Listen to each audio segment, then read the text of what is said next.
நெஞ்ச நிமித்தி நடந்து வரும்.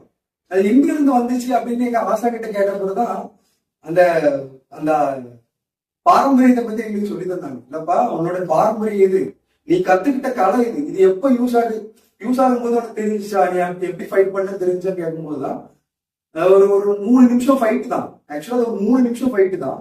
எங்கெங்க அடிச்சேன் அப்படிங்கறத நான் எங்க ஆசா கிட்ட சொல்லும் போதுதான் நான் கரெக்டா அடிச்சிருக்கேன். அது அந்த ஒரு அந்த வேகம் நம்ம இந்த மாதிரி சென்னையில உள்ள அடிலாம் கிடையாது, கரெக்டான நுணுக்கமா அடிச்சிருக்கேன். அது எங்க ஆசா தான் எனக்கு விளக்கமே தந்தாங்க.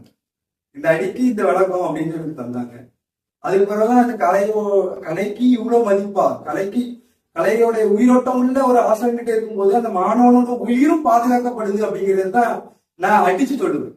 ஒரு உயிரோட்டமான ஒரு ஆசாங்கிட்ட ஒரு மாணவன் ஒரு உண்மையான ஒரு உணர்வோட அந்த கலையை கத்துக்கணும்னு நினைச்சா உயிர் பாதுகாக்கப்பட்டிருக்கு. இல்லைன்னா சேர்த்து 4 மாசம்